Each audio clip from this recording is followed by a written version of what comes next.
Hello everyone, हम कर रहे थे क्लास 9 की हिंदी की जो न्यू बुक आई है गंगा, उसका चैप्टर नंबर 2 क्या लिखूं। तो इससे पहले वाली वीडियो में हमने इस चैप्टर को पढ़ा, समझा, इसके कठिन शब्द देखे। आज हम इसके अभ्यास के प्रश्न उत्तर देखेंगे। ठीक है। क है विषय से अधिक लेखक के भावों की प्रधानता को दर्शाना। ख है विचार से अधिक तथ्य आधारित सामग्री को प्रमुख बताना। ग है शैली से अधिक भाषा व्यवस्था की उपयोगिता बताना। घ है उदाहरण से अधिक सिद्धांत आधारित लेखन का समर्थन करना। तो आंसर हो जाएगा आंसर नंबर क कि विषय से अधिक लेखक के भावों की प्रधानता को दर्शाना। इसका तर्क है कि यहाँ हैट यानी कि मुख्य विचार भाव का प्रतीक है, खूंटी केवल सहारा यानी कि विषय है। लेखक बताना चाहता है कि निबंध में विषय से अधिक लेखक के विचार और भाव महत्वपूर्ण होते हैं। ठीक है, इसलिए क आंसर हो जाएगा। प्रश्न दूसरा है, उनमें लेखक की सच्ची अनुभूति रहती है, उसका उल्लास रहता है। मार्टेन की पद्धति लेखक के लिए किस निर्णय का आधार बनती है। तो क है शैली व स्पष्ट सहज भाषा को महत्व न देना। ख परंपरागत निबंधकारों को अस्वीकार करना। ग है अध्ययन के बिना अपने विचार प्रस्तुत कर देना। घ है अनुभव आधारित स्वच्छंद लेखन को अपनाना। तो आंसर हो जाएगा आंसर नंबर घ। जो मार्टेन की पद्धति है वो कहती है कि अनुभव आधारित स्वच्छंद लेखन को अपनाना चाहिए। हमने ये आंसर इसलिए चुना, तर्क देखो, मार्टेन की पद्धति में लेखक अपने अनुभव और भावनाओं के आधार पर स्वतंत्र रूप से लिखता है, इसलिए लेखक इसी शैली को अपनाने का निर्णय लेता है। प्रश्न तीसरा है, तरुणों के लिए भविष्य उज्जवल, वृद्धों के लिए अतीत सुखद, यह तुलना किस पर आधारित है। क है तर्क और भावना पर। ख है ज्ञान और शिक्षा पर। घ है परिश्रम और उपलब्धि पर। घ है अभिलाषा और अनुभव पर। तो आंसर हो जाएगा आंसर नंबर घ कि ये पद्धति अभिलाषा और अनुभव पर आधारित है। आंसर हमने इसलिए चुना, तर्क देखो, तरुणों का भविष्य के प्रति आकर्षण उनकी अभिलाषा यानी कि इच्छा को दर्शाता है, जबकि वृद्धों का अतीत के प्रति लगाव उनके अनुभव पर आधारित होता है। प्रश्न 4 है, निबंध में अमीर खुसरो की कहानी का उल्लेख किस संदर्भ में किया गया है। तो अमीर खुसरो की कहानी का यहाँ पे उदाहरण लिया गया था, तो वो क्यों लिया गया आपको ये बताना है। क है कविता लेखन की कला को समझाने के लिए। एक साथ कई विषयों को संबोधित करने की प्रतिभा दिखाने के लिए। ग है ढोल के महत्व को दर्शाने के लिए। और घ है सामाजिक सुधार के उदाहरण के रूप में। आंसर हो जाएगा आंसर नंबर ख, एक साथ कई विषयों को संबोधित करने की प्रतिभा को दिखाने के लिए अमीर खुसरो का यहाँ पे उदाहरण लिया गया था। तर्क हो जाएगा, अमीर खुसरो का उदाहरण ये दिखाने के लिए दिया गया है कि वे एक ही रचना में कई विषयों को जोड़ सकते थे। लेखक भी उसी तरह दोनों विषयों को एक साथ लिखता है। ठीक है। प्रश्न 5 है, निबंध में समाज सुधार के संदर्भ में क्या कहा गया है। तो ख है सुधारों की आवश्यकता हर युग में बनी रहती है, बिल्कुल ठीक बात है। सुधार केवल बड़े विचारकों द्वारा ही संभव है। सुधार केवल आधुनिक युग की देन है। और घ है सुधारों का कोई अंत नहीं है, केवल दोष समाप्त हो जाते हैं, ऐसा नहीं है। आंसर हो जाएगा आंसर नंबर का, सुधारों की आवश्यकता हर युग में बनी रहती है, चाहे आप उसके कितने भी दोष हटा लीजिए। तर्क हो जाएगा, निबंध में बताया गया है कि समाज में हमेशा कुछ न कुछ कमियां रहती हैं, इसलिए हर युग में सुधार की आवश्यकता तो बनी ही रहती है। ठीक है। आगे है मेरी समझ मेरे विचार। नीचे दिए गए प्रश्नों पर कक्षा में चर्चा कीजिए और उनके उत्तर लिखिए। प्रश्न पहला है, निबंध लेखन के विषय में एजी गार्डनर और लेखक के विचारों में क्या अंतर है। तो आंसर देखते हैं हम। एजी गार्डनर और लेखक के दोनों के जो विचार थे आपस में, उनमें क्या अंतर था, क्या मतभेद था, आपको ये लिखना है। तो एजी गार्डनर का मानना था कि निबंध लिखने के लिए एक विशेष मानसिक आवेग या भीतरी उत्साह होना चाहिए। उनके अनुसार विषय कोई भी हो, जैसे हैट टांगने के लिए कोई भी खूंटी, यदि मन में भाव है तो निबंध लिखा जा सकता है। वहीं लेखक पदुम लाल पुन्ना लाल बख्शी का अनुभव थोड़ा अलग है।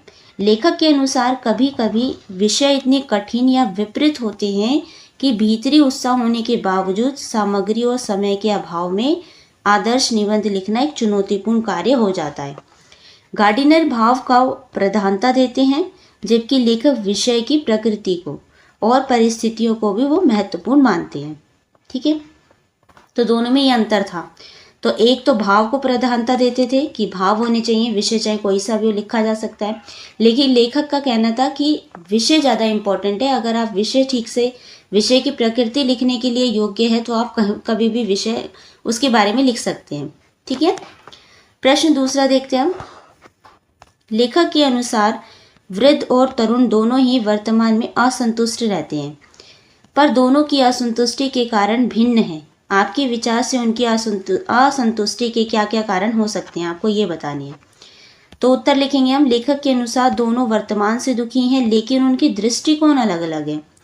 पहला है वृद्धों की असंतुष्टि का कारण है, वृद्धों को अपना अतीत यानी कि बीता हुआ समय बहुत गौरवशाली और सुखद लगता है।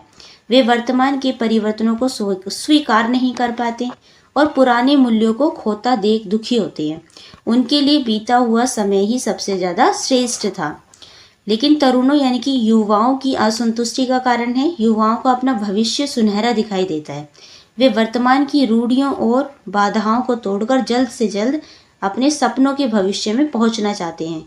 वर्तमान की धीमी गति उन्हें बेचैन कर देती है। तो दोनों में ये अंतर था। ठीक है, प्रश्न तीसरा देखते हैं। नमिता और अमिता किन विषयों पर निबंध लिखवाना चाहती हैं? उनके द्वारा सुझाए गए विषयों पर निबंध लिखने में लेखक को क्या क्या कठिनाइयां आई, आपको वो बतानी है। तो आंसर लिखेंगे हम। नमिता समाज सुधार और अमिता दूर के ढोल सुहावने होते हैं विषय पर निबंध लिखवाना चाहती है। लेखक को जो कठिनाई हुई वो हुई, सबसे पहले समय का अभाव, यानी कि कम समय था। उन्हें बहुत कम समय में 2 अलग अलग विषयों पर लिखना था। सेकंड है सामग्री की कमी। समाज सुधार जैसे गंभीर विषय के लिए उनके पास ना तो कोई पुस्तकालय था और ना ही कोई आंकड़े थे। विरोधाभास। दूर के ढोल सुहावने एक मुहावरा है जिसे सीमित शब्दों में स्पष्ट करना है, मतलब बहुत कम शब्दों में ही लिखा जा सकता है। उसके लिए 5 पन्ने भरना बहुत मुश्किल है और उसे आदर्श बनाना भी बहुत कठिन है। ठीक है, प्रश्न 4 देखते हैं हम। निबंध शास्त्र के आचार्यों ने आदर्श निबंध लिखने की कौन सी युक्तियां सुझाई हैं? आप किसी भी विषय पर निबंध लिखने से पहले किस तरह की तैयारियां करते हैं? तो यहाँ पे आपसे 2 क्वेश्चन पूछे गए हैं। एक तो पूछा है कि आचार्यों ने आदर्श निबंध की कौन कौन सी युक्तियां समझाई हैं, और फिर आप निबंध लिखने से पहले क्या क्या तैयारी करते हैं, आपको वो भी बतानी है। तो आंसर में सबसे पहले हम देखते हैं निबंध शास्त्र के आचार्यों द्वारा आदर्श निबंध लिखने के लिए जो जो युक्तियाँ सुझाई हैं वो देखते हैं। पहला है निबंध संक्षिप्त यानी कि छोटा होना चाहिए, स्पष्ट और प्रभावी होना चाहिए। सेकंड है उसमें सामग्री यानी कि विचार, शैली यानी कि प्रस्तुति, दोनों का संतुलन होना चाहिए। विषय से संबंधित उचित सामग्री एकत्रित करनी चाहिए पहले ही। लिखने से पहले उसकी रूपरेखा यानी कि आउटलाइन बनानी चाहिए। भाषा सरल होनी चाहिए, सहज और समझने योग्य होनी चाहिए। निबंध में एकता और क्रमबद्धता भी होनी चाहिए। ठीक है, फिर है अगर आपको निबंध लिखना है तो आप क्या क्या तैयारी करते हैं, आपको वो बताना है। तो सबसे पहले विषय को ध्यान से समझता या समझती हूँ, उससे संबंधित मुख्य बिंदु लिखकर रूपरेखा बनाती हूँ। विषय पर अपने विचार और अनुभव को सोचती हूँ। निबंध को भूमिका, मुख्य भाग और निष्कर्ष में बांटती हूँ। अंत में निबंध को पढ़कर उसकी त्रुटियाँ यानी कि गलतियाँ भी सुधारती हूँ। तो ये सब आप लिख सकते हैं। इसके अलावा अगर आप कुछ और करते हैं निबंध लिखने से पहले, कहीं से आप आंकड़े इकट्ठे करते हैं या उससे रिलेटेड कोई दूसरा निबंध पढ़ते हैं, तो वो भी आप यहाँ पे लिख सकते हैं। ठीक है, प्रश्न 5 देखते हैं। मार्टेन ने जो कुछ देखा, सुना और अनुभव किया उसी को अपने निबंधों में लिपिबद्ध कर दिया। लिपिबद्ध यानी कि अपने शब्दों में लिख दिया। निबंध लेखन के लिए देखने, सुनने और अनुभव करने की क्या उपयोगिता हो सकती है, आपको ये बतानी है। तो उत्तर लिखेंगे हम। मार्टेन का मानना था कि जो कुछ स्वयं देखा, सुना या भोगा है वही सच्चा साहित्य है। निबंध लिखने में इसकी उपयोगिता यह है कि इससे मौलिकता आती है। जब हम अपने अनुभव लिखते हैं तो वे किसी की नकल नहीं होते, वो एक स्वतंत्र होते हैं और हमारे होते हैं, है ना। सजीवता आती है। अनुभव से लिखा गया निबंध पाठक के हृदय को छूता है क्योंकि उसमें सच्चाई होती है। आत्मपरक शैली। देखने और सुनने से हमारे पास विचारों का भंडार जमा हो जाता है, जिससे निबंध बोझिल न होकर रोचक बन जाता है। क्योंकि अगर हम अपने द्वारा लिखे गए अनुभव के आधार पर निबंध लिखते हैं तो हमें ज़्यादा सोचने की जरूरत नहीं होती, और उससे लिखा गया जो निबंध होता है वो मौलिक होता है, वो सजीव होता है। ठीक है, चलिए नेक्स्ट देखते हैं। विद्या से संवाद, निबंध लिखने की कला। अब हम इसमें देखेंगे निबंध लिखने की क्या कला होती है। निबंध का शाब्दिक अर्थ है बांधना, नी जमा में बंध, अर्थात भली भांति बंधा या गठा हुआ। यह गद्य की वह विद्या है जिसमें रचनाकार किसी विषय पर अपने अनुभव, विचार, दृष्टिकोण और भावनाओं को तार्किक, भावनात्मक, क्रमबद्ध और साहित्यिक रूप से प्रस्तुत करते हैं। तो निबंध की ये रचना है कि जिसमें अपने विचारों को, अपने अनुभव को, अपने दृष्टिकोण को व्यक्त किया जाता है। शैली का अर्थ अभिव्यक्ति का ढंग होता है। निबंधकार विभिन्न प्रकार से विषयों को प्रस्तुत करता है। इस पाठ में निबंध लेखन की प्रक्रियाओं के विषय में चर्चा की गई है कि जो निबंध है वो कैसे लिखा जाता है। दिए गए आरेख को देखिए और इसके आधार पर एक निबंध लिखिए। नीचे आपको एक आरेख दिया हुआ है, उसको आपको देखना है और उसके आधार पर आपको एक निबंध लिखना है। अगर आपको निबंध लेखन का कोई और ढंग बेहतर लगता है तो उसे ऐसे ही आरेख से दर्शाइए और बताइए कि आपको वह ढंग क्यों बेहतर लगता है। तो सबसे पहले अगर आप निबंध लिखेंगे इसके अनुसार लिखना है, तो विषय होगा सबसे पहले, फिर वो निबंध आप क्यों लिख रहे हैं, प्रेरणा क्या है आपकी लिखने की, फिर हम देखेंगे कौन सा विषय हमने चयन किया है, चूज करा है, फिर उसमें सामग्री क्या है, रूपरेखा का फिर हम निर्माण करेंगे, उसके बाद शैली निर्धारण करेंगे, सरल भाषा लेंगे, लेखन का समापन करेंगे कि किस तरीके से निबंध का हम एंड करेंगे। तो इस तरीके से आरेख लेके आपको अपना एक निबंध लिखना है। फिर इससे अलग कोई आरेख आपको बनाना है, जैसे आप अपने अनुसार जैसे निबंध लिखना चाहते हैं वैसे लिखना है। चलो देखते हैं इसके अनुसार हम एक निबंध लिखते हैं। देखो उत्तर लिखेंगे, निबंध का अर्थ है भली भांति बंधा हुआ, अर्थात ऐसा लेखन जिसमें विचारों को क्रमबद्ध और सुसंगठित रूप से प्रस्तुत किया जाए। निबंध लेखन एक कला है जिसमें लेखक अपने विचारों, अनुभव और भावनाओं को प्रभावशाली ढंग से व्यक्त करता है। तो अब दिए गए आरेख के आधार पर हम एक निबंध लिखते हैं। सबसे पहले प्रेरणा की आवश्यकता होती है। निबंध लिखने के लिए सबसे पहले प्रेरणा की आवश्यकता होगी। जब मन में किसी विषय के प्रति रुचि या उत्साह उत्पन्न होता है तभी लेखन की शुरुआत होती है। इसके बाद विषय चयन किया जाता है। विषय ऐसा होना चाहिए जिसे लेखक समझता हो और जिस पर वह अपने विचार स्पष्ट रूप से प्रस्तुत कर सके। विषय चुनने के बाद सामग्री संग्रह किया जाता है। इसमें लेखक अपने अनुभव, ज्ञान, पढ़ी हुई बातें तथा अन्य स्रोतों से जानकारी एकत्रित करता है। एकत्रित यानी कि इकट्ठी करता है। इसके बाद रूपरेखा निर्माण होता है जिसमें निबंध के मुख्य बिंदुओं को क्रम से लिखा जाता है ताकि लेखन व्यवस्थित रहे। अगला चरण है शैली निर्माण का। इसमें यह तय किया जाता है कि भाषा कैसी हो। शैली का जब हम निर्धारण करते हैं तो उसमें सबसे पहले होता है हमें भाषा पे देखना चाहिए कि भाषा कैसी रखेंगे। सरल होनी चाहिए ताकि सब लोग पढ़ सके, प्रभावी होनी चाहिए, सबके समझ में आनी चाहिए और रोचक होनी चाहिए ताकि लोग उसे रुचिपूर्ण पढ़ सके। शैली ही निबंध को आकर्षक बनाती है। अंत में लेखन और समापन होता है जहां लेखक अपने विचारों को पूर्ण रूप से प्रस्तुत करता है और एक उचित निष्कर्ष देता है। यहाँ पे मेरा विचार मतलब अन्य ढंग से अगर मैं जैसे आरेख दिया था उससे अलग आरेख के रूप में अगर मैं अपना निबंध लिखना चाहूँ तो कैसे लिखेंगे। मेरे अनुसार निबंध लेखन का एक और बेहतर ढंग हो सकता है। सबसे पहले हम अपने अनुभव लिख सकते हैं, फिर विचार लिख सकते हैं, फिर रूपरेखा, लेखन और फिर लास्ट में संशोधन। जैसे इसमें पहले अपने अनुभव और विचारों पर ध्यान दिया जाता है जिसमें निबंध अधिक सजीव बनता है। अंत में संशोधन होता है, जोड़ने से त्रुटियां सुधरती है। जैसे हम दोबारा से पढ़ते हैं ना, रिवीजन करते हैं, फिर जो गलतियां निकलती हैं उसको हम सही करते हैं और निबंध अधिक प्रभावी हो जाता है। यह प्रक्रिया सरल और व्यवहारिक है इसलिए विद्यार्थियों के लिए अधिक उपयोगी भी होती है। ठीक है। भाव विस्तार। तरुण क्रांति के समर्थक होते हैं, यानी कि वयस्क जो होते हैं वो क्रांति के समर्थक होते हैं। वृद्ध अतीत गौरव के संरक्षक होते हैं। यदि उपयुक्त वाक्य का भाव विस्तार किया जाए तो ये कहा जा सकता है कि युवा पीढ़ी में किसी समस्या को लेकर आक्रोश की भावना प्रबल हो जाती है। मतलब जो युवा पीढ़ी होती है उसे गुस्सा जल्दी आ जाता है। वह किसी भी समस्या के समाधान के लिए बैठकर बातचीत करने के बजाय उस पर त्वरित निर्णय लेना चाहते हैं। त्वरित यानी कि बहुत जल्दी आक्रोश में, गुस्से में कोई भी निर्णय वो ले लेते हैं। जबकि वृद्ध पीढ़ी किसी समस्या के समाधान के लिए अनुभव और परंपरागत ढंग पर विश्वास करती है। जो वृद्ध होते हैं पहले किसी समस्या का जो भी समस्या आती है उसका समाधान के लिए पहले बैठकर बातचीत करते हैं। ये नहीं कि लड़ने पहुंच जाए, पहले बातचीत की जाती है, क्या पता उसमें कोई हल निकल जाए। पाठ में से चुनकर कुछ ऐसे और वाक्य नीचे दिए गए हैं, इन वाक्यों का अपने शब्दों में भाव विस्तार कीजिए। अब यहाँ पे जो वाक्य दिए गए हैं आपको, इसको आपको पढ़ना है, फिर उसका पूरा विस्तार करना है कि इस वाक्य के अनुसार लेखक क्या कहना चाहते हैं। चलिए देखते हैं इसको। सबसे पहला भाव विस्तार है, जो तरुण संसार के जीवन संग्राम से दूर हैं, उन्हें संसार का चित्र बड़ा ही मनमोहक प्रतीत होता है। तो इसका क्या भाव विस्तार है, इस लाइन के माध्यम से यहाँ पे लेखक क्या कहना चाहते हैं कि जो तरुण यानी कि जो वयस्क लोग संसार के जीवन संग्राम से, जीवन के जो युद्ध होते हैं उनसे दूर है, उन्हें जो संसार है बड़ा अच्छा प्रतीत होता है। तो इसका उत्तर देखेंगे।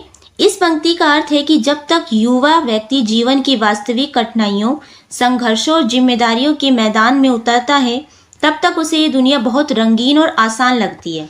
तो जब तक वो असली संघर्ष जीवन के नहीं देखता, कठिनाइयाँ नहीं देखता, तब तक ये जो दुनिया है उसे बहुत रंगीन और आसान लगती है। उसे लगता है कि संसार में सब कुछ उसकी इच्छा के अनुसार ही होगा। लेकिन जैसे ही वे जीवन संग्राम यानी कि अपनी आजीविका कमाने और व्यवहारिक समस्याओं का सामना करने उतरता है, उसे संसार की कठोर वास्तविकता का पता चलता है। कल्पना और वास्तविकता के बीच का यही अंतर उसे शुरू में संसार को मनमोहक समझने पर मजबूर करता है। ठीक है। दूसरा है, मनुष्य जाति के इतिहास में कोई ऐसा काल ही नहीं हुआ जब सुधारों की आवश्यकता ना हुई। तो यहाँ पे लेखक कहना चाहते हैं कि आज तक जितने भी युग आए हैं, जब से ये पृथ्वी है तब से इतिहास तक में अगर हम बात करें तो मनुष्य जाति में ऐसा कभी कोई काल नहीं आया कि हमें किसी भी युग में सुधारने की आवश्यकता ना पड़ी हो। तो उत्तर लिखेंगे हम, परिवर्तन संसार का नियम है। समय के साथ समाज में कुछ कुरीतियां या ऐसी परंपराएं जन्म ले लेती हैं जो उस काल के लिए अनुपयुक्त हो जाती है। लेखक का मानना है कि सुधार एक निरंतर चलने वाली प्रक्रिया है। आदि काल से लेकर आधुनिक काल तक हर युग में मनीषियों यानी कि जो ऋषि विद्वान जो लोग हैं और समाज सुधारकों ने अपने समय की बुराइयों को दूर करने का प्रयास किया है। ऐसा कभी नहीं हो सकता कि कोई समाज पूर्णतः दोष मुक्त हो जाए, इसलिए सुधारों की आवश्यकता हर युग में बनी रहती है।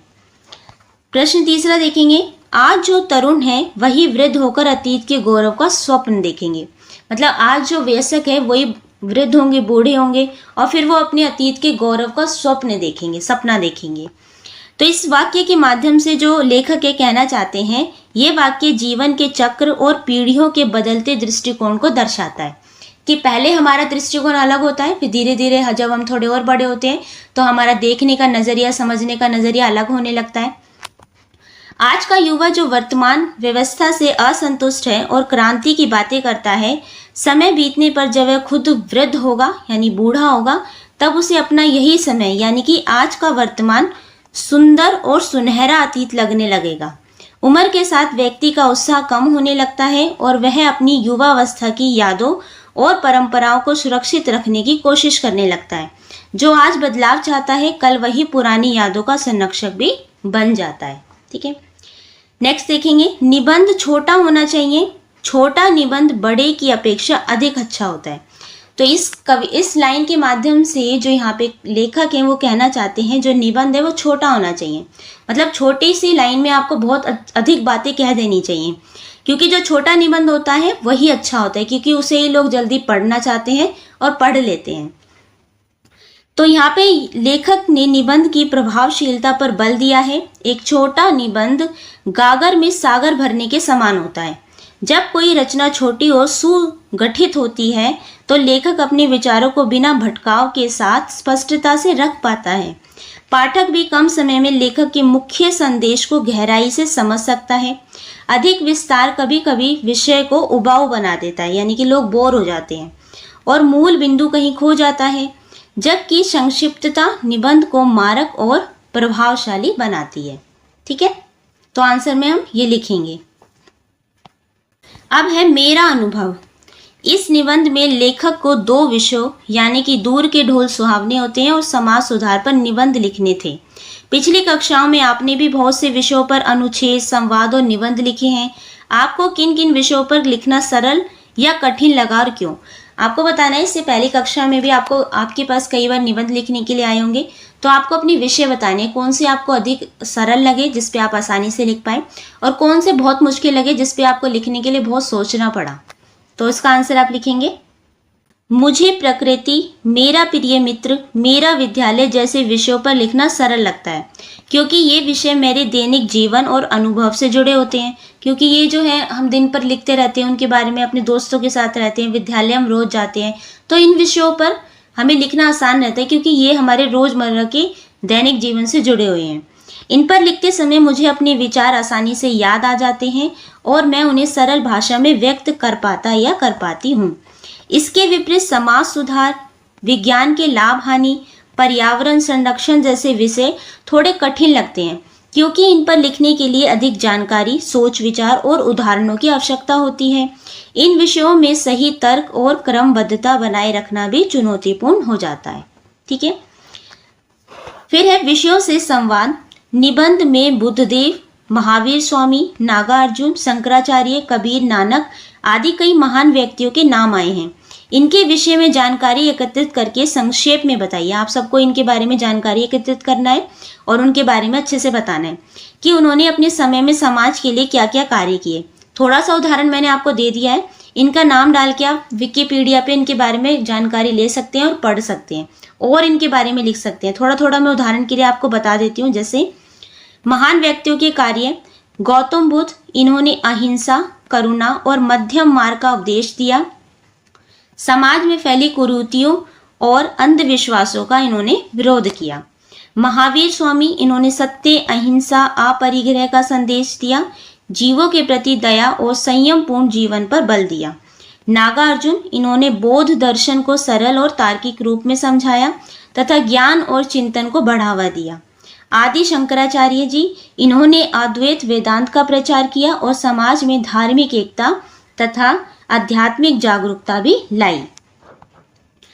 कबीर, इन्होंने जाति पाति, पाखंड और अंधविश्वास का विरोध किया तथा सादगी और सच्चाई का संदेश दिया। गुरु नानक, इन्होंने समानता, भाईचारे और ईश्वर की एकता का उपदेश दिया। तो इनके बारे में आप और भी संक्षेप रूप में जानकारी एकत्रित कर सकते हैं। नेट पे जाके आप इनका नाम डाल के सर्च करके इनके बारे में बहुत इन्फॉर्मेशन आप ले सकते हैं। ठीक है, थोड़ा सा मैंने आपको यहाँ बता दिया। प्रश्न दूसरा है, निबंध में उल्लिखित महान व्यक्तियों ने अपने द्वारा किए गए कार्यों से समाज को एक नई दिशा दिखाई है। हमारे आसपास और भी ऐसे व्यक्ति और संस्थाएं हैं जो स्त्री शिक्षा, पर्यावरण, असमानता, विशेष आवश्यकता समूह जैसे दिव्यांगजन आदि के लिए कार्य करते हैं। ऐसे व्यक्तियों, संस्थाओं के विषय में आप पता लगाइए और लिखिए। तो इसका आंसर देखते हैं। आज भी समाज में अनेक व्यक्ति और संस्थाएं विभिन्न क्षेत्रों में सराहनीय कार्य कर रही हैं। जैसे स्त्री शिक्षा के क्षेत्र में बेटी बचाओ बेटी पढ़ाओ अभियान के माध्यम से बालिकाओं की शिक्षा को बढ़ावा दिया जा रहा है। इसके अतिरिक्त एनजीओज जो होते हैं ग्रामीण क्षेत्रों में लड़कियों को शिक्षित करने का महत्वपूर्ण कार्य कर रही हैं। पर्यावरण संरक्षण के क्षेत्र की अगर हम बात करें, इसमें चिपको आंदोलन ने पेड़ की रक्षा का संदेश दिया था। आज भी स्वच्छ भारत अभियान और वन महोत्सव जैसे कार्यक्रमों के माध्यम से वृक्षारोपण, स्वच्छता और प्रदूषण नियंत्रण पर कार्य किया जा रहा है। दिव्यांगजन के लिए कार्य, दिव्यांग सशक्तिकरण विभाग तथा अन्य संस्थाएं दिव्यांगजनों को शिक्षा, रोजगार और समान अवसर प्रदान करने के लिए प्रयासरत है। असमानता के विरुद्ध कार्य, प्रथम जैसी संस्थाएं गरीब बच्चों को शिक्षा उपलब्ध कराती है। कई संगठन सामाजिक समानता और मानवाधिकारों के लिए कार्य कर रहे हैं। ठीक है, प्रश्न तीसरा है, आपको समाज सुधार करने का अवसर मिले तो आप क्या क्या सुधार करना चाहेंगे और कैसे करना चाहेंगे। तो आपसे यहाँ पे प्रश्न पूछा है, मान लीजिए आपको मौका मिलता है कि आपको समाज को सुधारना है, तो आप क्या क्या सुधार करना चाहेंगे और कैसे करेंगे, आपको ये भी बताना है। तो उत्तर में लिखेंगे हम, यदि मुझे, ये हटा देना, मुझे ऐसे लिखेंगे, यदि मुझे समाज सुधार का अवसर मिले तो मैं निम्नलिखित कार्य करना चाहूँगा या चाहूँगी। मैं क्या क्या सुधार करना चाहूँगा, जैसे शिक्षा का प्रसार, सभी बच्चों विशेषकर गरीब और ग्रामीण क्षेत्र के बच्चों को शिक्षा उपलब्ध कराना। स्त्री पुरुष समानता, समाज में लड़का लड़की के बीच के भेदभाव को समाप्त करना। पर्यावरण संरक्षण, पेड़ लगाना, प्रदूषण कम करना और स्वच्छता को बनाए रखना। दिव्यांगजनों के लिए सुविधाएं, उन्हें समान अवसर और आवश्यक सहायता देना। अंधविश्वास और कुरीतियों का विरोध करना, जैसे लोगों में जागरूकता फैलाना। इसमें मैं ये सुधार ऐसे करूंगा, जैसे लोगों में जागरूकता अभियान चलाकर, शिक्षा और सामाजिक कार्यों में सक्रिय रूप से भागीदारी लेकर, स्वयं अच्छा उदाहरण प्रस्तुत करके, सरकार और संस्थाओं के साथ मिलकर कार्य करके, ये सभी काम करके मैं समाज में सुधार लाऊंगा या लाऊंगी। ठीक है। प्रश्न 4 है, भारतीय ज्ञान साहित्य में अनेक संस्थानों पर नैतिक, आध्यात्मिक और व्यवहारिक जीवन में संतुलन की बात की गई है। इस विषय पर अपने शिक्षक के साथ मिलकर आपको चर्चा करनी है। तो उत्तर हम लिखेंगे, भारतीय ज्ञान साहित्य में नैतिक, आध्यात्मिक और व्यवहारिक जीवन के बीच संतुलन को अत्यंत महत्वपूर्ण माना गया है। हमारे ग्रंथों में ये बताया गया है कि जीवन तभी सफल और सुखमय बनता है जब इन तीनों पक्षों का समन्वय हो। कौन कौन से? नैतिक, आध्यात्मिक और व्यवहारिक। नैतिक जीवन, जैसे कि हमारी मोरल लाइफ में क्या होना चाहिए? नैतिक जीवन का अर्थ है सत्य बोलना, ईमानदारी, करुणा, अहिंसा और दूसरों के प्रति सम्मान रखना। ये हमारे चरित्र को मजबूत बनाता है और समाज में विश्वास पैदा करता है। आध्यात्मिक जीवन यानी स्पिरिचुअल लाइफ, आध्यात्मिक जीवन हमें आत्मचिंतन, ध्यान और ईश्वर भक्ति की ओर प्रेरित करता है। इससे मन को शांति मिलती है और हम सही गलत का निर्णय बेहतर ढंग से कर पाते हैं। इसका सुंदर उदाहरण भगवत गीता में मिलता है, जहाँ कर्म, भक्ति और ज्ञान का संतुलन बताया गया है। व्यवहारिक जीवन यानी प्रैक्टिकल लाइफ, व्यवहारिक जीवन का संबंध हमारे दैनिक कार्यों, जिम्मेदारियों और सामाजिक व्यवहार से है। इसमें हमें परिवार, समाज और कार्य क्षेत्र में अपने कर्तव्यों का पालन करना होता है। संतुलन का महत्व है, यदि केवल आध्यात्मिकता पर ध्यान दिया जाए तो व्यवहारिक जीवन को नज़रअंदाज किया जाए तो जीवन अधूरा रह जाता है। इसी प्रकार केवल भौतिक जीवन जीने से भी मन को शांति नहीं मिलती। इसलिए इन तीनों को संतुलन में बनाए रखना आवश्यक है। तीनों का संतुलन होना चाहिए, किसी एक पर हमें आश्रित होकर नहीं रहना चाहिए। ठीक है। सृजन, पहला है इसमें, दूर के ढोल सुहावने होते हैं, एक लोकोक्ति है। लोक में प्रचलित लोकप्रिय वाक्य या वाक्यांश को लोकोक्ति कहते हैं। लोक यानी कि आम बोलचाल में जो वाक्य या वाक्यांश प्रचलित होता है, ज़्यादा बोला जाता है, उसे लोकोक्ति कहते हैं, जो किसी विशेष अर्थ या सीख को व्यक्त करता है। लोकोक्ति भाषा को समृद्ध करती है तथा विचारों को प्रभावशाली ढंग से व्यक्त करने में सहायता करती है। यह लोगों के अनुभव, विश्वास और मूल्यों को भी दर्शाती है। आपने ये लोकोक्ति भी सुनी होगी, आम की आम और गुठलियों के दाम। आप इस लोकोक्ति और जैविक खाद की निर्मिति में हमारा प्रयास विषय को मिलाकर एक संक्षिप्त लेख लिखिए। तो आपको ये जो दे रखा है ना, आम की आम और गुठलियों के दाम, इसमें जैविक खाद की निर्मिति में हमारा प्रयास को मिलाकर, इन दोनों को मिलाकर आपको एक लेख लिखना है।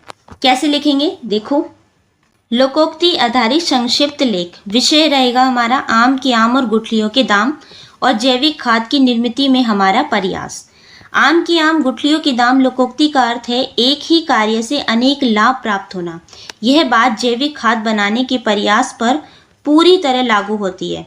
आज के समय में हम घर के कचरे जैसे फल सब्जियों के छिलके, पत्तियां आदि को फेंक देते हैं, जिससे गंदगी और प्रदूषण बढ़ता है। यदि इन्हीं अपशिष्ट पदार्थों का उपयोग करके हम जैविक खाद बनाते हैं तो इससे दोहरा लाभ होता है। दोहरा यानी कि दुगना लाभ होता है। कैसे? एक और कचरे का सही उपयोग हो जाता है और पर्यावरण स्वच्छ रहता है, वहीं दूसरी ओर हमें पौधों के लिए उपयोगी और प्राकृतिक खाद भी मिलती है। इस प्रकार जैविक खाद का निर्माण वास्तव में आम की आम, गुठलियों के दाम की कहावत को चरितार्थ करता है, क्योंकि इससे पर्यावरण संरक्षण और खेती दोनों में लाभ होता है। ठीक है। प्रश्न दूसरा है, जब ढोल के पास बैठे हुए लोगों के कान के पर्दे फटते रहते हैं, तब दूर किसी नदी के तट पर संध्या समय किसी दूसरे के कान में वही शब्द मधुरता का संचार कर देते हैं। आपने पढ़ा कि ढोल के पास बैठे व्यक्ति की अपेक्षा दूर बैठे व्यक्ति के लिए ढोल की आवाज़ का अनुभव भिन्न होता है। अपने अनुभव के आधार पर किसी ऐसी घटना का उल्लेख अपनी डायरी में कीजिए जब किसी वस्तु, व्यक्ति या संस्था के विषय में दूर से आपका अनुमान कुछ और रहा हो और निकट से आपका अनुभव बिल्कुल अलग हो।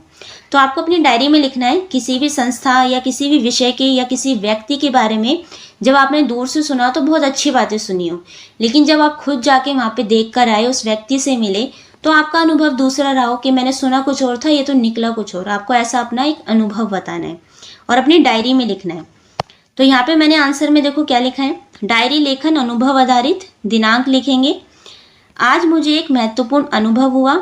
पहले मैं सोचती थी कि शहर का एक बड़ा विद्यालय बहुत ही शानदार और आदर्श होगा।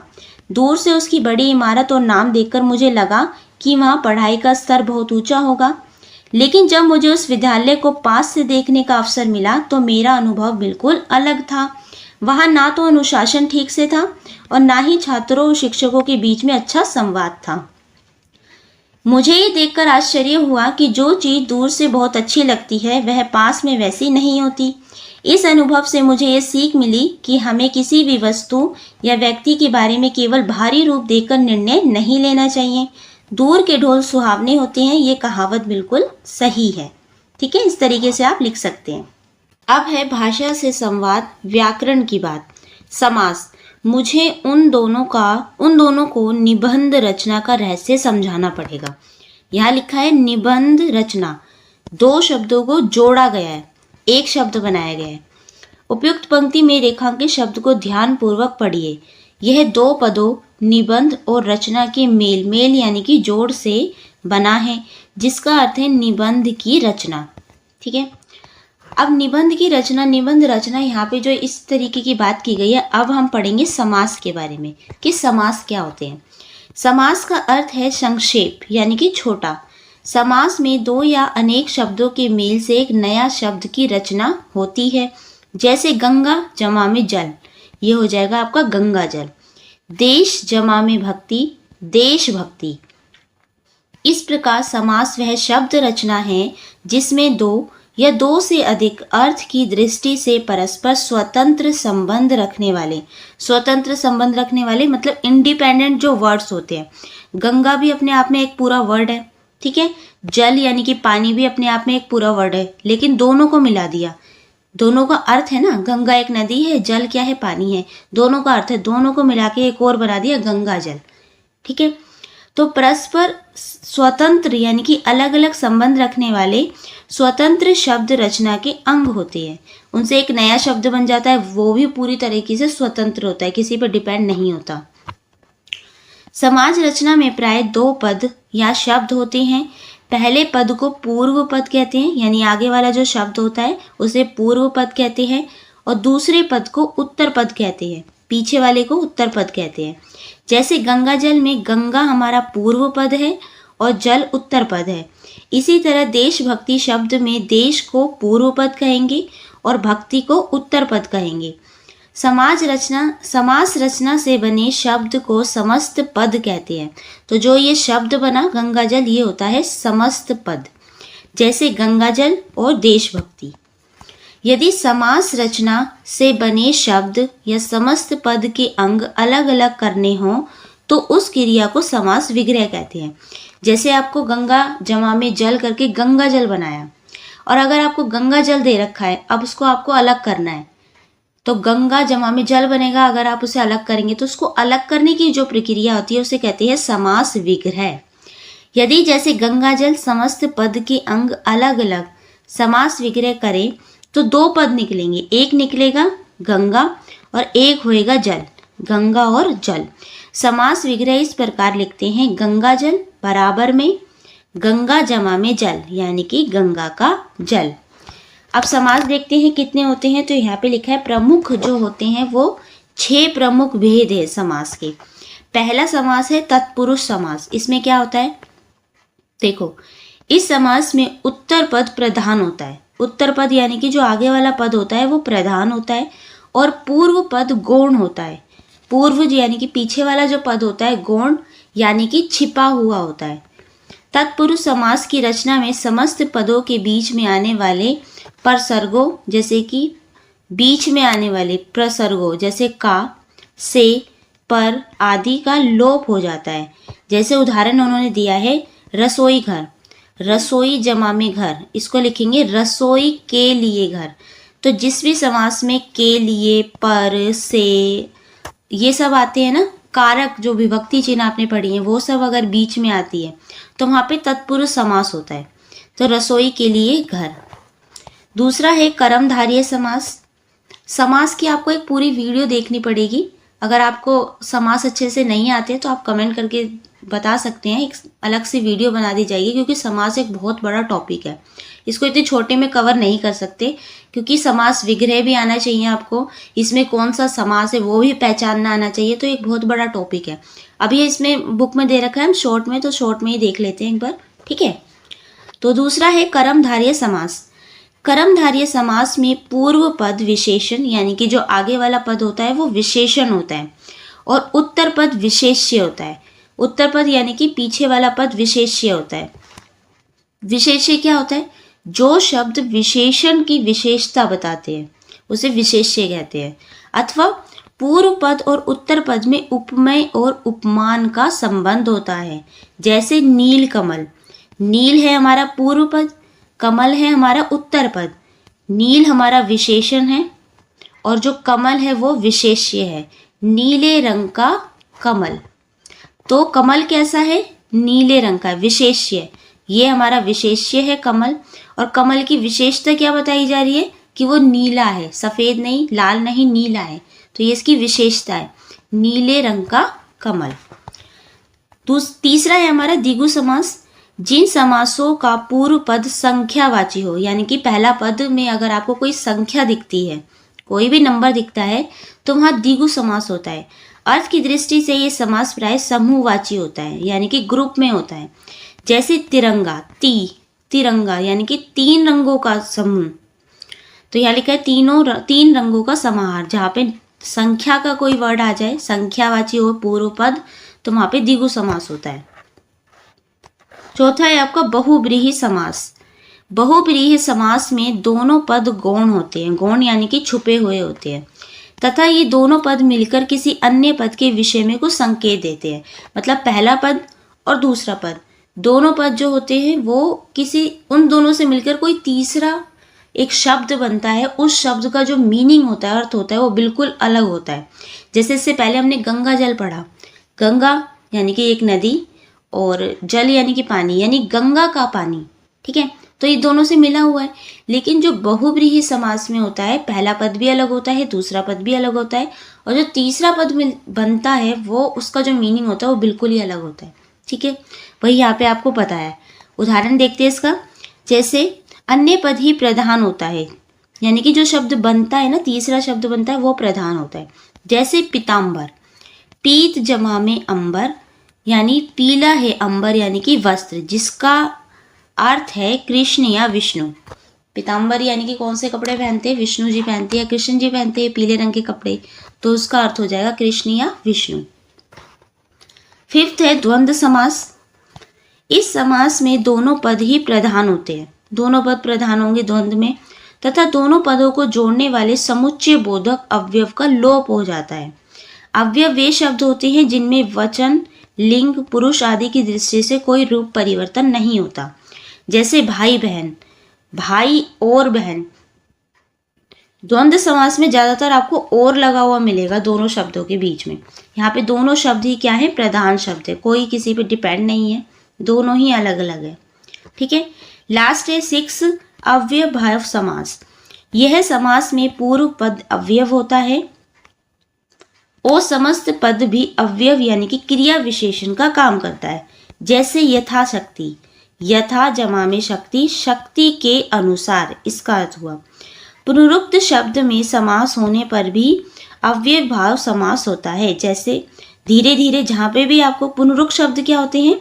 जो 2 शब्द होते हैं, धीरे धीरे, जल्दी जल्दी, दिनों दिन, रातों रात, इस तरीके के जो शब्द होते हैं वहाँ पे भी अव्ययभाव समास होता है, ठीक है। चलिए अब देखते हैं। निबंध में ऐसे अनेक समासिक शब्द आए हैं, उन शब्दों को ढूंढकर उनका समास विग्रह कीजिए और समास का नाम भी लिखिए। आपकी समझ के लिए उदाहरण तालिका में दिया गया है। पाठ से अन्य उदाहरण चुनकर अपनी लेखन पुस्तिका में लिखिए। अब पाठ में जितने भी समास शब्द आए हैं आपको वो ढूंढने हैं, उनको लिखना है और ये भी बताना है कि उसमें कौन सा समास लगा हुआ है। जैसे ऐसे आपको एक टेबल बनानी है। यहाँ है समासिक पद, समास विग्रह और समास का नाम। जैसे पहला है निबंध शास्त्र, समास विग्रह हो जाएगा निबंध का शास्त्र, और समास कौन सा है इसमें? तत्पुरुष समास। तो चलिए अपनी अपनी बुक में से ढूंढ के हमने जो लिखे हैं वो दिखाते हैं आपको। पाठ से समास विग्रह के कुछ उदाहरण यहाँ पे लिखे हैं। निबंध रचना, निबंध की रचना यानी कि तत्पुरुष समास। निबंध शास्त्र, निबंध का शास्त्र यानी कि तत्पुरुष समास। जीवन संग्राम जो कि पाठ में आया है, जीवन का संग्राम तत्पुरुष समास। समाज सुधार, समाज का सुधार, यहाँ पे भी तत्पुरुष समास है। विचार प्रवाह, विचारों का प्रवाह तत्पुरुष समास। आत्मचिंतन, आत्म का चिंतन यानी कि तत्पुरुष समास। मनोवृत्ति, मन की वृत्ति, यहाँ पे भी तत्पुरुष समास है। ज्ञान वृत्ति, ज्ञान की वृत्ति, तत्पुरुष समास। लेखन कला, लेखन की कला, यहाँ पे भी सेम समास। ठीक है, तो इस तरीके से इससे अलग और भी आपको मिलते हैं पाठ में, तो आप वो ढूंढ के यहाँ पे लिखेंगे। ठीक है, उपसर्ग एवं प्रत्यय। अब ये क्या होते हैं देखो, सेनापति ने अभी अपनी कविता दुर्बोध कर दी है। समाज सुधार की चर्चा अनादिकाल से लेकर आज तक होती आ रही है।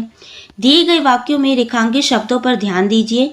दोनों रेखांकित शब्दों में मूल शब्द बोध के पहले दुर यानी कि आगे क्या है, दुर उपसर्ग है, और आदि से पहले अन क्या है, अन यहाँ पे क्या है, उपसर्ग है। जोड़कर एक नया शब्द बन गया उपसर्ग। भाषा के ऐसे सार्थक और लघुत्तम खंड हैं जिनका स्वतंत्र रूप से प्रयोग नहीं होता है। ये शब्दों के आरंभ में लगकर नए शब्दों का निर्माण करते हैं। उपसर्ग जो होते हैं वो शब्द के, किसी भी शब्द के आगे लगाए जाते हैं, और प्रत्यय ये पीछे लगते हैं। ठीक है, अभी और देखेंगे हम। ये देखो, अब नीचे दिए गए वाक्यों में रेखांकित शब्दों को देखिए। आज तक कितने सुधारक हो गए हैं। लेखों का शीर्षक बनाने में भी सबसे अधिक कठिनाई होती है। रेखांकित शब्दों में मूल शब्द सुधार के बाद क प्रत्यय लगाया है यहाँ पे, ये है प्रत्यय यानी कि जो पीछे लगते हैं। और कठिन शब्द के बाद में आया है आई, यानी कि प्रत्यय जोड़कर नए शब्द बनाए गए हैं। प्रत्यय भाषा में एक ऐसे सार्थक और लघुत्तम खंड है जिनका प्रयोग स्वतंत्र रूप में नहीं होता और जो शब्दों के अंत में लगकर नए शब्दों का निर्माण करते हैं। ये होते हैं हमारे प्रत्यय।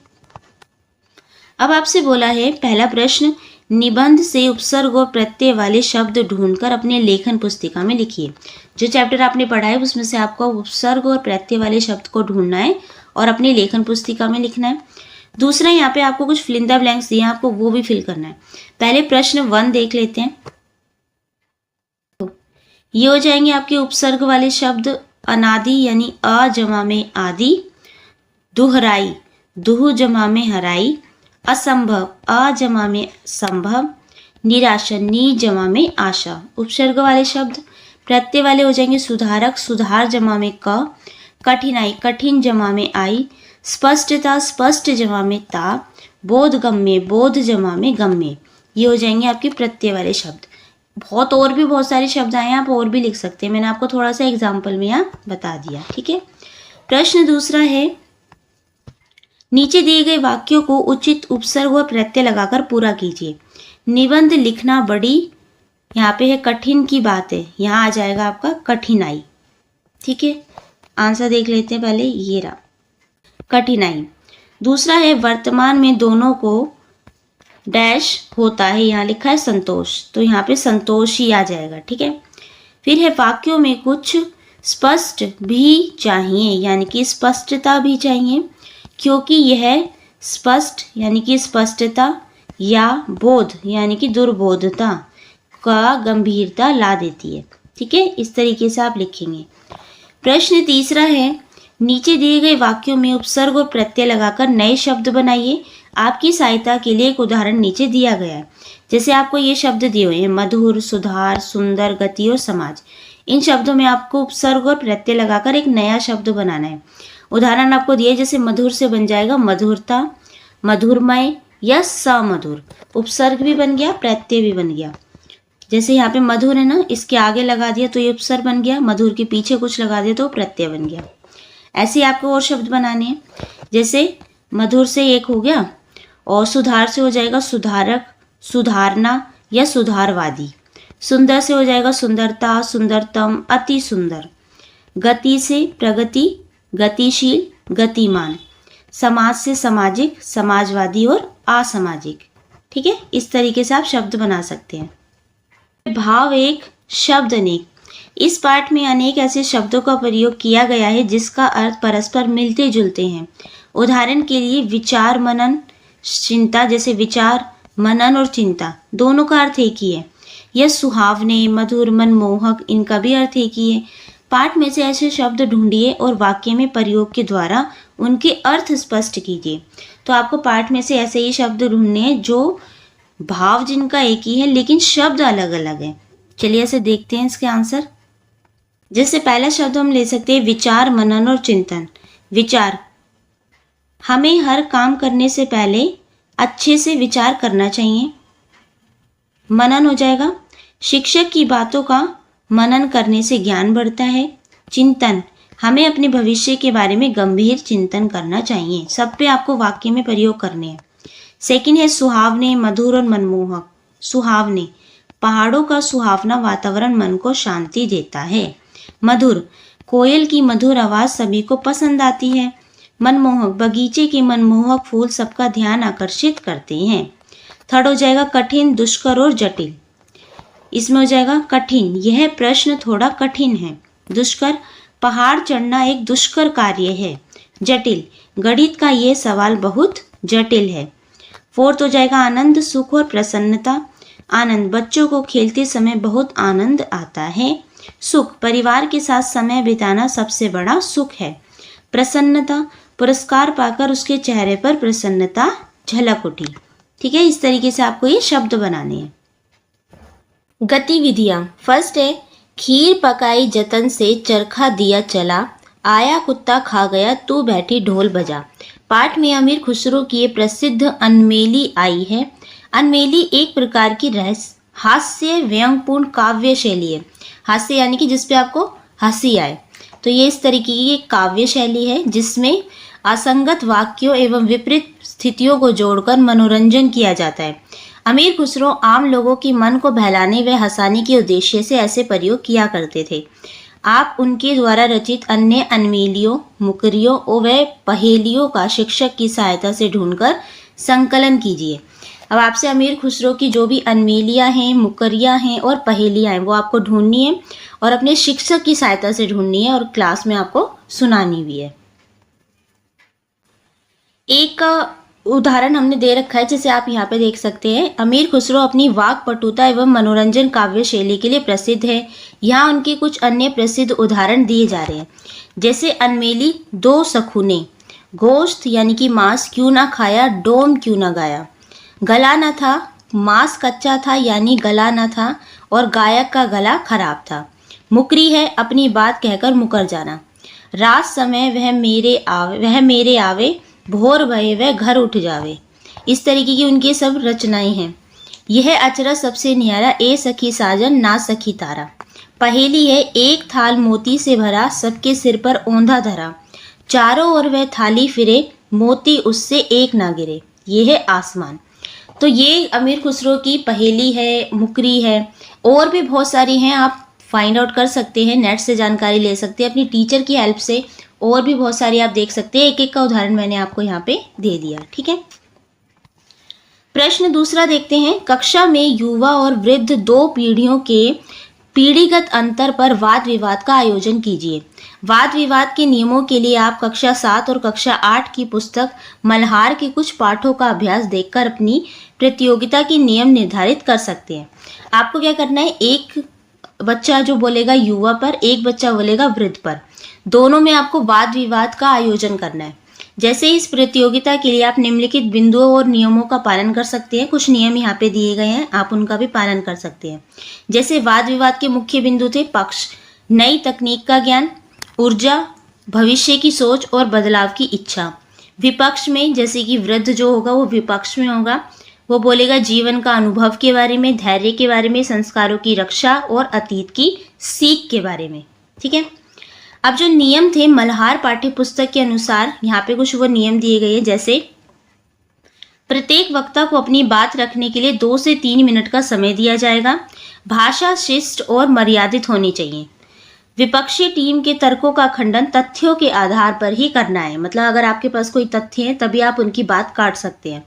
निर्णायक मंडल यानी कि जज स्पष्टता, आत्मविश्वास और विषय वस्तु के आधार पर अंक देंगे।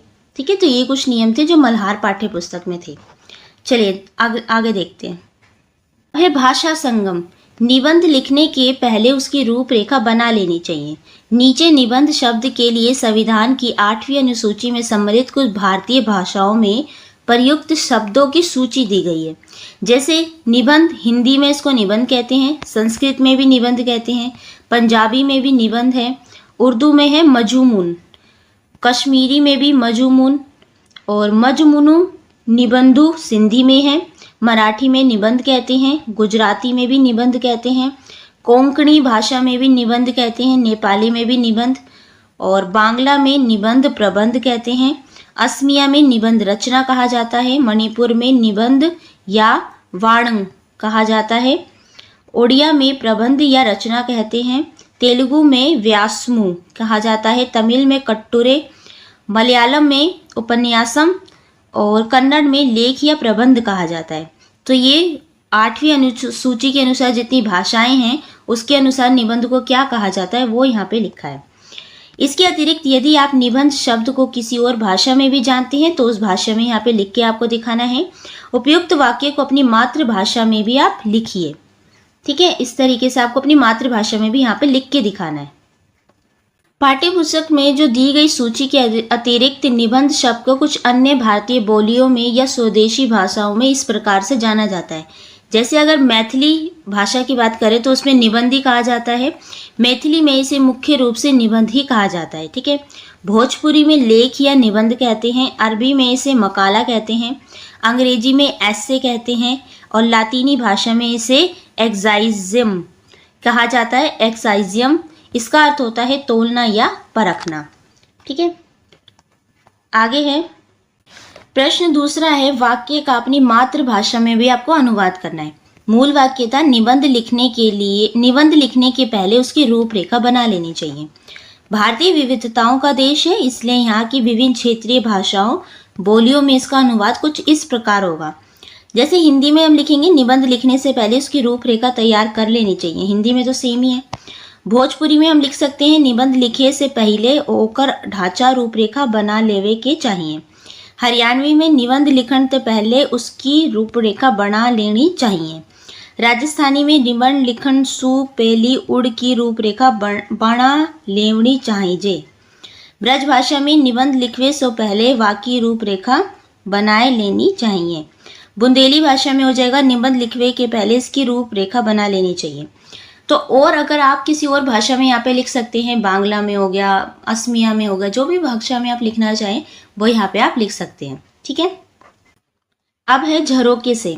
पाठ में आदर्श निबंध लेखन के विषय में विस्तार से बताया गया है। अब आप सच्चिदानंदा हरिनंद वात्स्यायन अज्ञे का लेख मैं क्यों लिखता हूँ पढ़िए। मैं क्यों लिखता हूँ ये प्रश्न बड़ा सरल जान पड़ता है पर बड़ा कठिन भी है, क्योंकि इसका सच्चा उत्तर लेखक के आंतरिक जीवन के स्तरों से संबंध रखता है। उन सबको संक्षेप में कुछ वाक्यों में बांध देना आसान तो नहीं है, ना जाने संभव ही है या नहीं। इतना ही किया जा सकता है कि उनमें से कुछ का स्पर्श किया जाए, विशेष रूप से ऐसों का जिन्हें जानना दूसरों के लिए उपयोगी हो सकता है। एक उत्तर तो यह है कि मैं इसलिए लिखता हूँ कि स्वयं जानना चाहता हूँ कि क्यों लिखता हूँ। लिखे बिना इस प्रश्न का उत्तर नहीं मिल सकता है। वास्तव में सच्चा उत्तर यही है, लिखकर ही लेखक उस अभ्यंतर विवशता को पहचानता है जिसके कारण उसने लिखा और लिखकर ही वह उससे मुक्त हो जाता है। मैं भी उस आंतरिक विवशता से मुक्ति पाने के लिए तटस्थ होकर उसे देखने और पहचान लेने के लिए लिखता हूँ। मेरा विश्वास है कि सभी कृतिकार, क्योंकि सभी लेखक कृतिकार नहीं होते, ना उनका सब लेखन ही कृति होता है, इसलिए लिखते हैं। ये ठीक है कि कुछ ख्याति मिल जाने के बाद कुछ बाहर की व्यवस्था से भी लिखा जा सकता है। संपादकों के आग्रह से, प्रकाशक के तकाजे से, आर्थिक आवश्यकता से, पर एक तो कृतिकार हमेशा अपने सम्मुख ईमानदारी से यह भेद बनाए रखता है कि कौन सी कृति भीतरी प्रेरणा का फल है, कौन सा लेखन भारी दबाव का। दूसरे यह भी तो होता है कि बाहर का दबाव वास्तव में दबाव नहीं रहता, वह मानो भीतरी उन्मेष या निमित्ति बन जाता है। तो यहाँ पे जो और ये लिखा है सच्चिदानंदा हरिनंद वात्स्यायन अज्ञे जी ने। तो वो अपना जो उदाहरण देते हैं कि मैं क्यों लिखता हूँ, या तो मैं अपनी आंतरिक शांति के लिए लिखता हूँ कि मैं अंदर किस तरीके के विचार आते हैं, अगर मैं जब तक उन्हें लिख नहीं लेता तब तक वो विचार ऐसे ही रहते हैं, या किसी प्रकाशन के दबाव से कि मुझे कहीं लेख छपवाना है या समाज के लिए लिखना है। तो इस तरीके से ये कुछ उत्तर हैं जो मैं देना चाहता हूँ कि मैं क्यों लिखता हूँ। ठीक है, अब है खोजबीन। पाठ में आए साहित्यकारों बाण भट्ट, श्रीहर्ष, अमीर खुसरो, सेनापति, Mahatma Gandhi ji, A.G. Gardiner, Shakespeare, Martin के विषय में पुस्तकालय या इंटरनेट से ढूंढकर आपको पढ़ना है। ठीक है, कुछ जानकारी मैं आपको दे देती हूँ, बाकी आप खुद भी इसके बारे में और इन्फॉर्मेशन इकट्ठी कर सकते हैं। जैसे जो बाण भट्ट थे, यहाँ पे है साहित्यकार, काल क्षेत्र, यह मुख्य विशेषताएं व संरचनाएं। तो बाण भट्ट 7वीं शताब्दी के संस्कृत के लेखक थे। राजा हर्षवर्धन के दरबारी कवि थे। उन्होंने कादम्बरी, दुनिया का पहला उपन्यास और हर्षचरित की रचना की थी। श्रीहर्ष 12वीं शताब्दी में संस्कृत के ही थे। संस्कृत के प्रकांड विद्वान और कवि थे। इनकी सबसे प्रसिद्ध रचना नैषधीय चरित्रम है, जो संस्कृत के 5 महाकाव्यों में से एक है। अमीर खुसरो ये 13वीं से 14वीं शताब्दी के हिंदी और फारसी के लेखक हैं। इन्हें तूतीय-ए-हिंद भी कहा जाता है, यानी कि हिंदुस्तान का तोता। इन्होंने पहेलियाँ, मुकरिया और खली कवारी लिखी। खड़ी बोली हिंदी आदि कवि माने जाते हैं। सेनापति 17वीं शताब्दी के रीतिकाल के कवि हैं। ये ब्रज भाषा के श्रेष्ठ कवि हैं। वे अपनी ऋतु वर्णन के लिए प्रसिद्ध हैं। उनकी प्रमुख रचना है कवित्त रत्नाकर। महात्मा गांधी जी 20वीं शताब्दी में थे। अध्यात्म और राजनीति से संबंधित सत्य और अहिंसा के पुजारी थे। उनकी आत्मकथा सत्य के प्रयोग, माई एक्सपेरिमेंट्स विद ट्रूथ, विश्व प्रसिद्ध है। उन्होंने यंग इंडिया का संपादन भी किया। A.G. गार्डिनर ये आधुनिक काल के अंग्रेजी की कवि हैं। एक प्रसिद्ध अंग्रेजी निबंधकार हैं। वे अल्फा ऑफ द प्लग उपनाम से लिखते थे। उनके निबंध सरल और जीवन के छोटे छोटे अनुभवों पर आधारित होते हैं। शेक्सपियर 16वीं से 17वीं शताब्दी के अंग्रेजी के लेखक हैं। विश्व के सबसे महान नाटककार हैं। हैमलेट, बैकबेथ और रोमियो जूलियट उनकी कालजयी रचनाएं हैं। मार्टिन 16वीं शताब्दी के फ्रांसीसी लेखक हैं। उन्होंने आधुनिक निबंधों का जनक माना जाता है। उन्होंने एसेज के माध्यम से व्यक्तिगत और स्वच्छंद निबंध लेखन की शुरुआत की थी। ठीक है, थोड़ी बहुत इन्फॉर्मेशन मैंने आपको यहाँ दे दी है। आप इंटरनेट से या पुस्तकालय से खुद भी जाके इनके बारे में और भी जानकारी इकट्ठी कर सकते हैं। ठीक है, इसके साथ ही आपका ये चैप्टर कंप्लीट हो जाता है। चैप्टर को पहले ही हमने पढ़ लिया और समझ लिया था। इस वीडियो में हमने इसके सिर्फ अभ्यास के प्रश्न उत्तर देखे हैं। कोई डाउट है तो आप नीचे कमेंट करके पूछ सकते हैं।